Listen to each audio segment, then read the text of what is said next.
Welcome back, everyone, to a brand new box office breakdown show here on Max Talks Movies. My name is Max Dinnenberg. Today, I'm bringing on the box office of this past weekend, the second box office weekend in the month of May, which is May 9th to May 11th, 2025. We're also going to break down the worldwide and domestic numbers this year, give you a look ahead to what's coming out in theaters this weekend, and give you a preview of all of the videos hitting my channel this week. So my name is Max Dinnenberg. Welcome back to Max Talks Movies. If you're new to the channel, guys, please hit that subscribe button and ring that bell for notifications.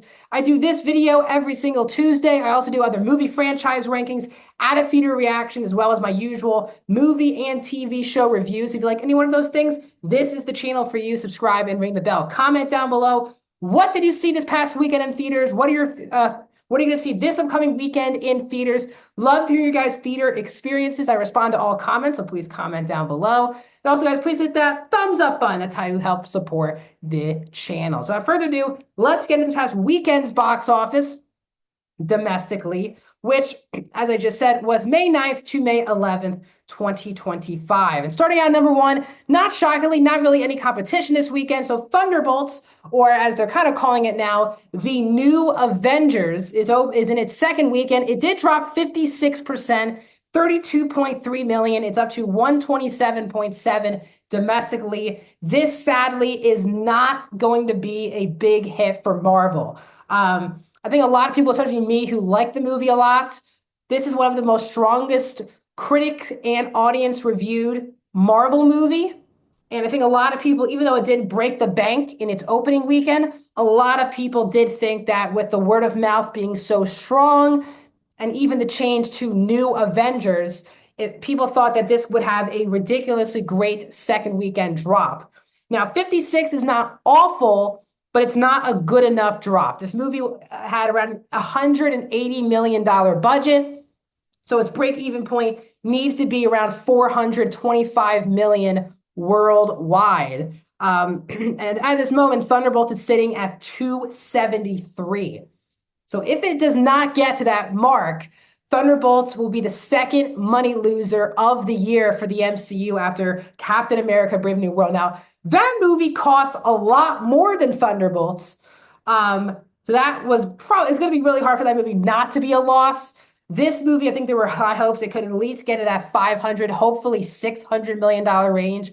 I just don't see that, and I think the movie will get quite lucky if it even gets to its break-even point. So I'm someone who's rooting for this movie. I like the movie a lot, but from a business perspective, this certainly did not work out. They also announced that the director of this movie, Jake Schreier, was being eyed to direct the new X-Men movie for Marvel, and all of this trying to help the movie's second weekend did not really work. So swing and a miss from the MCU. Sinners is in its fourth weekend, still number two, only dropping 33%. Another $22 million for Sinners. It is up to $215 million domestically. This movie is now finally past its break-even point. This movie is doing so well. It really has become another cultural event for Ryan Coogler, who's now helping promote Ironheart for the MCU. Sinners is hitting the biggest IMAXs in the country this weekend. Theaters like Lincoln Square in New York and Universal City Walk in Los Angeles, for example, will have this movie exclusively in IMAX this weekend. But next weekend, it will be Mission Impossible and Mission Impossible taking up those IMAX screens. So for those big cities and the cities that have those big IMAXs, Sinners, social media posted the specific IMAX it's coming to. If you are in those areas, this is your last weekend to see Sinners coming in IMAX, which is the only film this year shot in IMAX. But what a movie. Couldn't happen to a nicer movie. It's my favorite movie of the year. Sinners is such a phenomenon. Also a phenomenon, even on a bigger scale, is Minecraft. In its sixth weekend, dropping 44%, but another 7.6 million. It is up to $408 million domestically, over 900 worldwide, and the movie is finally hit digital. Even with the movie hitting digital today, the movie is still doing very strong. It will not join the $1 billion club, but many people didn't even have it near 900 million worldwide or 400 domestically. Massive, massive win. And Warner Brothers, who was the joke of Hollywood in 2024, with a lot of their releases. This year, they are the kings so far in 2025 with Minecraft and Sinners. Yes, they kind of swung and missed with Mickey 17, but Sinners and Minecraft are the two real big movies that have come out this year, and they're both from Warner Bros. And they have another big movie hitting theaters this weekend. So we'll get into that in a second. In fourth place from Amazon MGM Studios is The Accountant 2. In its third weekend, only dropped 29%, $6.7 million for Accountant 2. It's up to $51 million domestically. The movie is a bit too highly budgeted. It's around $80 to $90 million budget, which is really high for this type of movie. But the movie clearly has its fans. I think this movie will be a monster hit on PVOD before it hits Prime Video in the foreseeable future. But clearly there is some juice for An Accountant 3, with rumors sparking this week about a return for Anna Kendrick for the franchise. We will see if Accountant 3 gets announced, but Accountant 2 doing very solid in theaters. Wrapping up the top 5 is Clown in a Cornfield, a very small independent horror film which has a budget under $1 million, opened to $3.6 million in just about 2,200 theaters domestically.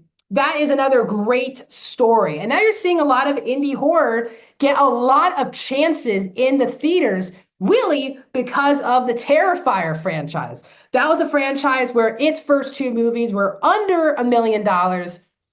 And the most recent one had around like a $5-10 million budget, and that film did really well. So you're going to see a trend over the next couple years of indie horror films like Terrifier and now like Clown in a Cornfield, where under $1 million budget, and if it looks okay, people will go and have these cult classic hits. The question is, will they turn this into a full-fledged franchise? We will see. Terrifier has become a major franchise in Hollywood, as the movies have never even grossed near $20 million. So, I mean, not grossed, budgets haven't even hit $20 million. So indie horror might be back in Hollywood, which is it's my favorite genre. I'm pretty happy about that. Domestic numbers so far this year, I said Minecraft is 409. That's the #1 movie of the year here in the United States and Canada. Sinners is at 2 of $217 million. Captain America Brave New World is at 3 of $200 million. Thunderbolts is sitting at #4 with $130 million in 2 weekends. I think a lot of people are disappointed by those numbers, especially because they had such a gimme weekend this weekend to really capitalize on no one really doing anything for Mother's Day in the theaters. Dogman's at 5 with $97 million. Disney Snow White, which did re-release this weekend and also bombed once again. Bad headlines. That movie's hitting digital today. It has $86.6 million domestically. The King of Kings, the animated religious movie, is at $59 million. Accountant 2 at $52. One of Them Days at $50, and Mickey 17 wrapping up the top 10 with $46 million. Now the worldwide numbers, that's when we combine the international and the domestic box office into one. A Chinese film is our numbers 1, 3, and 8 on the top 10. Minecraft, as I said, the biggest movie here in the United States, made in the US, $909 million. It's hitting digital. What a triumph from Warner Brothers. Captain America Brave New World is at #4, $415 million. As I said, that movie had a near $300 to $400 million budget, so that movie really lost money for Marvel. That is hitting Disney Plus in 2 weeks. Sinners is at 5, $285 million domestic, finally hit that break-even point, which was around $230 million worldwide, so $285 for Sinners. Thunderbolts is at 6, so $273. As I said, the break-even for that movie really is around $430 million worldwide. So it needs some help. It needs another couple $100 million. We will see if Thunderbolts is just as big of a bomb as Brave New World. Disney Snow White is at 7, $155 million worldwide. Dogman is at 9 with $144.6. And Bridget Jones, Mad About That Boy, all international for the most part box office, is at number 10 with $128.2. So hitting theaters this weekend after a gimme week where really all small movies hit theaters this past weekend. 3 movies are hitting theaters this weekend with wide releases. The biggest one is Warner Brothers' Final Destination Bloodlines. This is from Warner Brothers, as I just mentioned, the first Final Destination movie in 14 years. And it did get the second highest horror movie trailer of all time in its first 24 hours. So we will see if that translates to people going to the theater and the box office. It's a franchise my generation really grew up with. We'll see if those type of people show up to the box office. And a completely different movie, also coming out this weekend, is Hurry Up Tomorrow. That's the new film starring The Weeknd, Jenna Ortega, and Barry Keoghan.